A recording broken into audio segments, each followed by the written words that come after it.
My name is Philip Di Melo, and today is an introductory lecture on big data in healthcare and public health. I call this lecture workforce development because I would like us to share with you our experience in training students in big data. What I would like to tell you, just to give you a few numbers. So big data is referred to a booming industry because the investments in 2023 in big data analytics amounted to $40 billion. And it's expected to reach to over $100 billion by 2030 every year. And the annual growth rate is 14 to 16%, which is above average. However, what happens is that the healthcare and public health does not have enough professionals who is able to work with real-world big data. And our inability to efficiently working with public health data and extract necessary information leads to almost $300 billion losses to national health economy annually. So the objective of today's course introductory and a series of lectures on big data is to train students to work with big data and solve real-world problems in public health and healthcare. Actually, it is common knowledge that big data applications have revolutionized the way we process data across health industries. And big data analytics drastically reduces treatment costs, predicts and prevents outbreaks and pandemics, prevents diseases, and improves our community quality of life. Now, I would like to say that clinical data analysis, in clinical data analysis, healthcare is a complex system with varied stakeholders. It is patients, doctors, hospitals, pharmaceutical companies, and healthcare decision makers. Healthcare providers working with big data and having the ability to work with big data will obtain valuable information on the efficacy of treatments, the progression of diseases, and the evaluation of risk factors. A common belief is that providing health care in the form it is offered today will become impossible in the next 15 years. It was especially visible during the COVID-19 pandemic, when healthcare faced quite a challenge related to the analysis of huge time-dependent data amounts and the needs to identify trends and predict the spread of the coronavirus in real time. What is interesting that the big data analytics, it's also paved the way to future developments, and specifically in things like personalized medicine. It is the estimate of the National Institute of Health that a human body can generate data amounts to 2 terabytes every day to make the personalized medicine possible. These data include activities related to the brain, heart, stress, sugar levels, and many more. But to handle such huge amounts of data, advanced informatics and technologies are needed. And all our attempts, and I tell you as a data scientist, to use our conventional algorithms to new challenges, they fail because we cannot absorb 2 terabytes per day. So we do not have now enough power in our computers, in our knowledge, to process 2 terabytes of data per day. So we need more time. So therefore, it is a bottleneck. Let's say the next day also another 2 terabytes of data came, but we cannot process. It takes days and sometimes weeks to process this kind of large amount of data. And this, of course, creates big data as a challenge. So it comes to a frustration, you know, and actually, you know, people who like to work with big data every day and trying to use knowledge using conventional approaches to data analytics and data science, they fail. So they cannot work with big data. And it is extremely frustrating because actually we have in public health up to 85% of data is big data. Okay, so we have now knowledge only how to work with data, static data, which amounts to about 20% of data we collect every day in public health informatics and technology domain. And of course, we know how to process, and there is no problem with that. We know 5 steps of pre-processing, and then we know how to apply, let's say, high-level data science, let's say machine learning, predictive modeling, and so forth, and there is no problem. But when it comes to big data, we fail. We don't know how to do.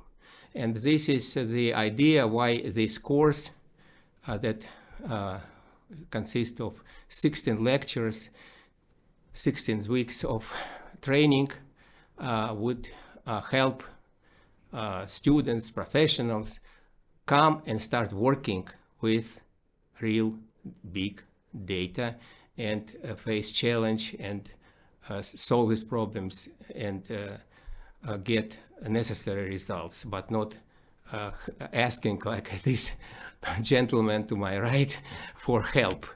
Okay, so in public health data analysts can detect disease patterns and trends using big data knowledge processing, facilitating early responses and outbreak prevention measures. The integration of data from a variety of sources, combining health data and non-health data, becomes possible to form complete picture of public health. Okay, because we know that public health is a complex area of digital health because we have a variety of sources. Data come with different types and formats and structure and so forth. So we need also to take care of this. And of course, amounts of data are sometimes enormous. Population health is a little bit different from public health, which focuses on how society can ensure healthier people. Population health studies the patterns and conditions that affect the overall health of groups, communities. Big data is an essential part of understanding population health because without data, patterns are difficult to pinpoint, to make actually results. It's quite difficult to work with. Now, what happens is that I would like to ask you a question. A question is that, so big data definition. So suppose we have a data set with 1 million entries. So what does million entries or registries? So we have, or observations. So we have, suppose 1 million patients with different features. Features can be tens or hundreds, so it doesn't matter. And another has only 100 patients or 100 observations. Okay, so people who are not exactly involved in big data analytics would say right away that, oh, this is 1 million, of course it's big data, but 100 it is not. And this is a mistake. Mistake is the following, that I did not tell you that which data set is static and which data set is dynamic. So for example, if it is 1 million entries is a data set which is static, there is no problem at all, and we know how to work it without any difficulties. Even the data is raw data, it has inconsistencies, we know how to, it has outliers, we know how to do it, no problem. However, this 100 entries, suppose data, second data set, okay, it is a dynamic data set. So it is, the data would be coming all the time and rapidly, for example. And imagine that I do not have time to process the first arrivals, and the next arrivals are coming and creates again frustration. Against this failure, I cannot do nothing. So to say that it is big data, the first and second is not big data, is not correct. So now, big data definition. So what actually big data is about? Okay, big data refers to a large and diverse collections of structures, unstructured, semi-structured data that continues to grow over time.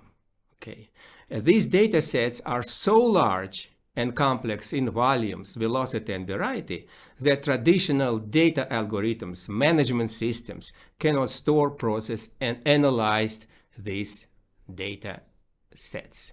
So this is what the problem we face when we work in healthcare or public health, population health. So we have lots of data coming, okay, with different structures, different types, different formats, and we have no processing power to process the first arrivals, then next arrivals coming in, and this creates, of course, lots of frustration and lots of challenges. Now, what I want to give you an example now. So suppose we have a triplet, 1, 2, 3. So we have registered 3 data. In the data set consists of 3 elements, 1, 2, 3. The mean value is 1 plus 2 plus 3 over 3. It is 2, right? It's mean value. What is variance? Variance is 1, it is the first element, minus the mean value, it is 2 squared, plus 2 minus 2 squared, plus 3 minus 2 squared, and this equals to 2, equals 2. Now, imagine, and this of course is very simple. Now imagine that in the next moment, another triplet arrived. It is -1, -2, -3. And its mean value, now it is 1 plus 2 plus 3. It is the first data set. And the second one is -1, -2, -3 divided by now 6. Then we will have 0. So now we change the mean value. But variance also changed. Now variance becomes 28. It was 2. And why it is variance is important, because you know that many machine learning algorithms, they are based on the analysis of variance, which is a cost function. For example, regression algorithms in machine learning, right? And what we see here, that actually the variance jumps so high. This is wigglers, you know, kind of high, and we cannot actually minimize this variance in this case. It's very hard, right? Because it changes all the time. So you see that from this example shows that conventional algorithms, conventional methods cannot be applied when data varies rapidly, like in this example. Okay, so what we actually have, we come up to different V's. V's, it is that each V characterizes a big data. The first V is volume, of course. And it is the most common characteristic associated with big data. But sooner or later, if you start with a small amount of data coming, then with the time, which is growing fast, we have usually huge data set that amounts to hundreds of gigabytes, terabytes, and even more. Now, the second is, as I said, as you see from the previous example, but it's not the characteristic. The most important characteristic is the velocity of arrival, velocity of registrations of data and storing in data repositories. And this is called velocity. So big data velocity refers to the speed at which data is generated. Today, data is often produced in real, and therefore it must also be processed, assessed, and analyzed at the same time, at the same rate, to have any meaningful impact. So the velocity, when it is high, suggests us that we need to build new algorithms, to optimize new algorithms, and actually to have a new science, which is called big data analytics, when we can devise new algorithms that process the data in real time. Okay, so this is what velocity shows us what we have to do. And variety, that is a third V.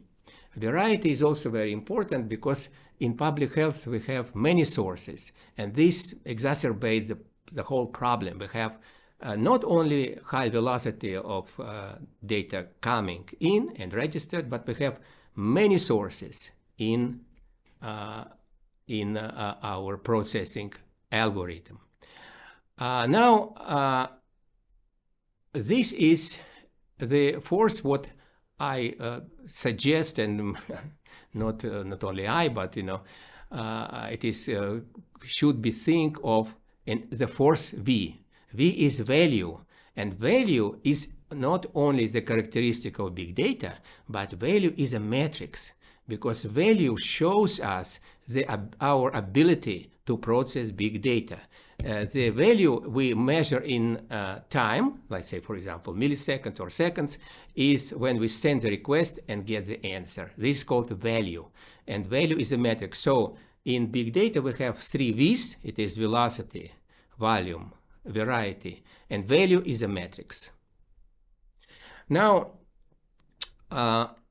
what happens is, this is a very interesting slide, shows that in 2010 we had the data volumes, and what we have now, it is 2024, and predicted in 2025, it is a very high growth of data volumes. We measure data in zettabytes already, and it goes more and more and more. And of course, we need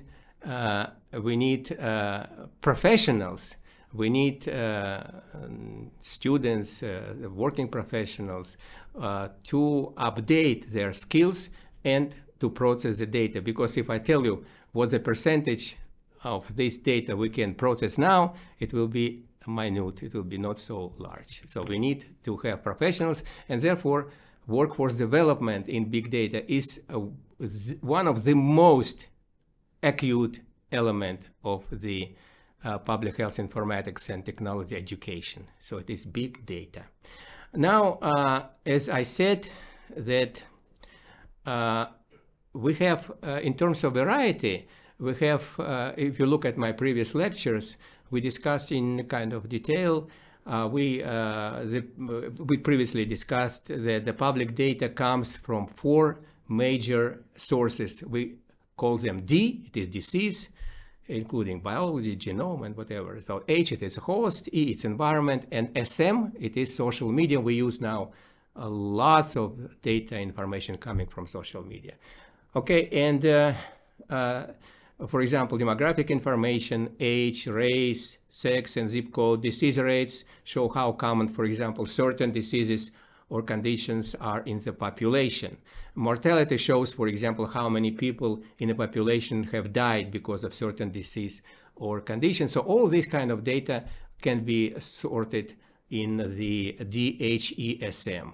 With four types of data we have in public health, and they're coming now in this kind of graph that shows that how much data, how much data coming all the time, and how it grows in years to come. So it is a very, very fast growing curve. And of course, we need to train students, to train professionals who knows how to do. And this is the objective of this course, give fundamentals of big data processing. We also created a new course on advanced big data processing, but mostly subscriptions coming from people who would like to start from scratch, from beginning, and using this knowledge, fundamentals of big data processing, start working, because they will do. We have hands-on training. that they learn how to use the big data and do processing in real time, which we call also big data streaming. So we have a new science which is called big data analytics, and we have a new processing approach which we call big data streaming. Now, as I said, currently 80 to 85% of all public health and healthcare information is big data. It's very high. This includes physicians' notes. It is unstructured data. Medical records, we have lab results, we have X-ray, MRI images, vitals, electronic health records, insurance claims, various registries, social determinant of health, environment, and so forth. So big data provides doctors and public health professionals the opportunity to find insights from data sets that were earlier impossible to handle. Okay, so that is why the people, students who for example, know how to process big data will find gainful employment in a variety of fields in health care. And talking to employers, we found out that all of them are extremely interested in having skillful professionals who will train them how to process big data. So it is very acute topic, acute field in public health and healthcare. Now, what I would like to tell you that what is ETL? ETL we already passed in my previous lectures. We discussed what does it mean ETL. ETL, it is extract, transform, and load. So extract, it is we take the data from these four categories of public health, and we extract this data in different ways. For example, one of the way of extracting data, revolutionary, that tremendously moved public health ahead, using, for example, web services with different protocols, and one is this, for example, one advanced, which is called FHIR. It is fast, high health interoperability using web services or electronic advanced programming interfaces, which is the same. So you extract the data, and we put the data in a staging. It is intermediary database, and we transform the data in from different sources in the format. For example, we also in our previous lectures we discussed structured formats using, for example, Python pandas data frame. I urge you to use it. It's very rich library, can tremendously facilitate the data processing, pandas data frame. Then when we, for example, transform the data, we load it on the different data repositories. It can be database and data warehouse if it is structured. If it's not structured, we use data lakes. And data lakes is a very important, very useful algorithm, but we need to monitor database. And we will discuss also in my future lectures how to operate with data lakes with streaming. So, and also we discussed other data repositories that also optimize data processing. So what happens is that we need to work with different elements. And I would like to underscore one thing, that when we have a, let's say, data set, we know how to, it is static, we know how to process it, it's not a problem. However, big data, it's not only a data set, it is an information system. So big data should be treated as information system. So big data professionals build a system, information system, how to process the data. For example, the information system Hadoop, it also can include different elements. For example, Hadoop MapReduce, it is parallelization and distribution of data. Yarn, HDFS, and so forth, it's elements of Hadoop. And the professionals who work in big data design the information system to process. Hadoop has some limitations because it is a batch processing. Batch processing means that it cannot process streams. It processes data in batches. So it is just take the data set, big one, for example, it splits into smaller data sets and process it concurrently and that consecutively, and then average results from each batch. So this is the idea of Hadoop. And Hadoop is not exactly think that we look into future in data science and big data. So we also will discuss in my lectures Hadoop in more detail, but we now try to use different algorithms and different platforms beyond Hadoop. Okay, so what we do now, we use Spark streaming. Spark streaming, it is Apache Spark, and Apache Spark consists of Spark streaming and structured streaming. So we actually train our students to use both Spark streaming and structured streaming. Structured streaming is a very efficient and optimized algorithm that can be very useful, specifically when the data come from different sources in large volumes and so forth, and we do it in a specific algorithm, specific setup. We split it in terms of mini batch, and mini batch processing comes to real-time processing that structured streaming does. Okay, we discuss also what we do with SQL data and whatever. So now we have various elements for this, data processing, which is called Spark streaming and structure streaming. And Spark structure streaming is, from our experience, is more suitable for public health informatics data processing.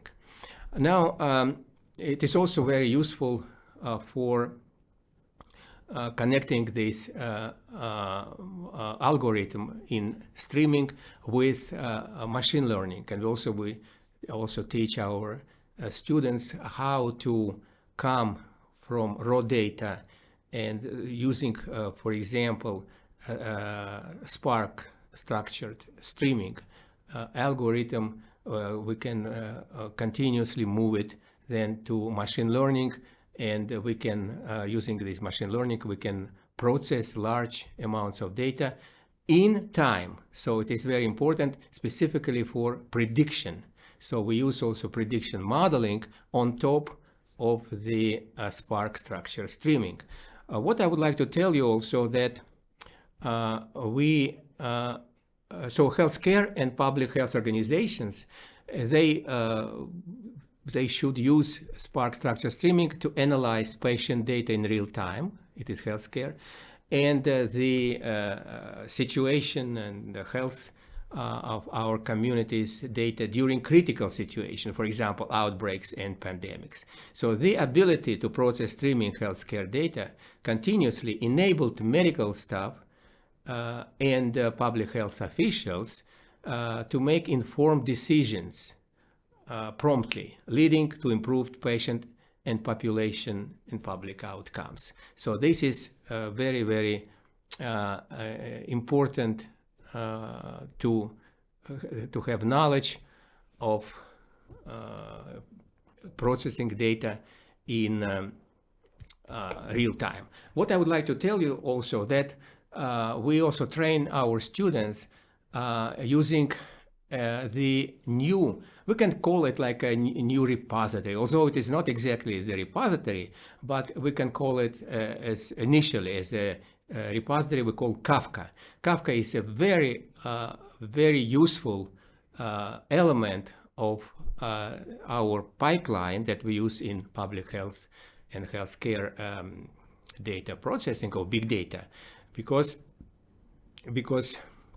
in Kafka we can very optimally, optimize integration of data coming from different data providers, different sources in a variety. And also it is very, very important element for data retrieval that is used in Spark. So what we do, at the bottom we use Kafka, then on top we use Spark, and then with the data we store in a data lake, Delta Lake, which can handle structured and unstructured data. So this is 3 layers of data processing for big data that that constitute the pipeline. So our students would have these fundamentals of Kafka, fundamentals of Spark, and they will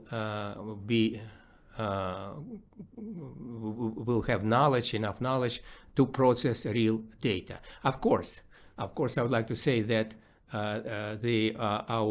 another series of lectures, which it is more, I would like to say, it is advanced big data processing.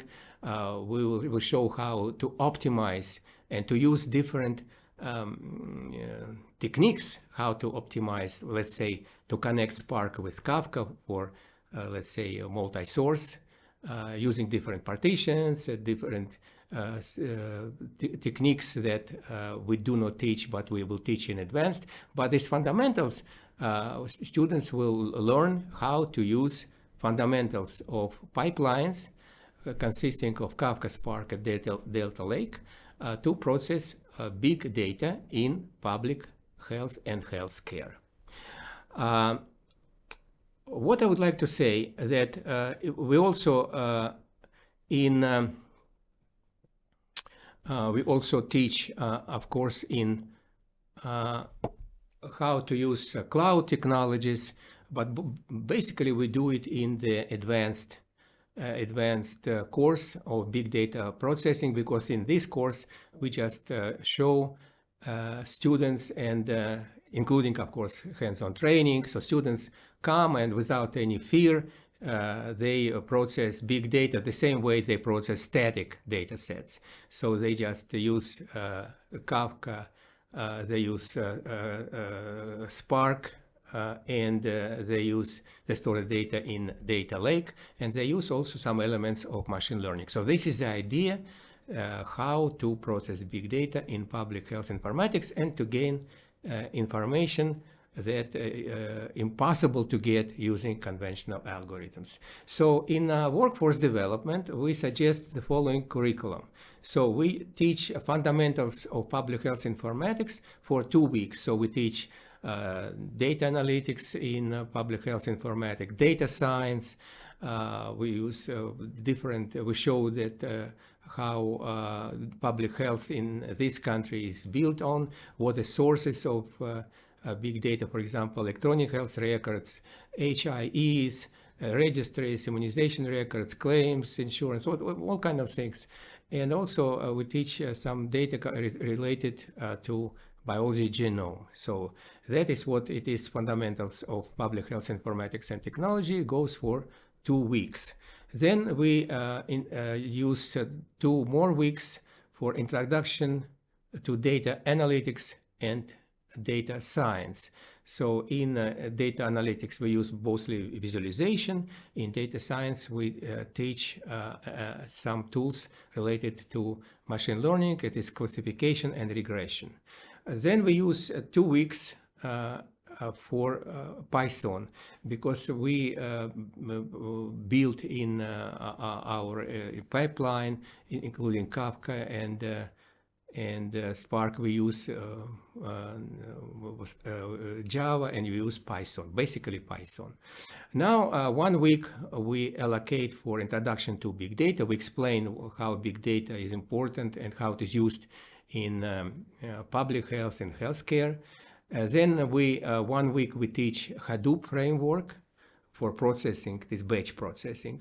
Then 2 weeks students learn Kafka, and this we believe that is enough, because students will have fundamentals. They know how to send the data from providers to Kafka, how to retrieve the data from the client, and so forth, and how to do partition, brokerage, and so forth. So that they have fundamentals of Kafka in 2 weeks.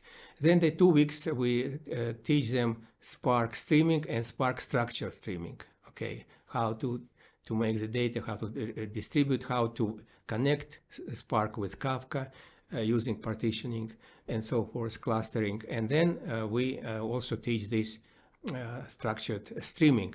And introduction we do to cloud technologies. It is 1 week to optimize big data processing. But as I said, that mostly cloud technologies and advanced machine learning and prediction modeling we teach in the advanced course of big data.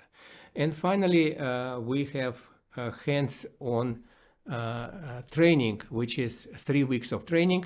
We do different things. So we use, first of all, so we create for students virtual machines. And on virtual machines, they have data, they have tasks and so forth, and they have labs. And the students go through the initial data processing to labs and go to the capstone project in 3 weeks. And finally, they pass the exam, they show the results, and they show that they are able and capable now to work with big data without any problem under restrictions of fundamentals. So, but they can process, they are able to process big data in real time. All right, thank you.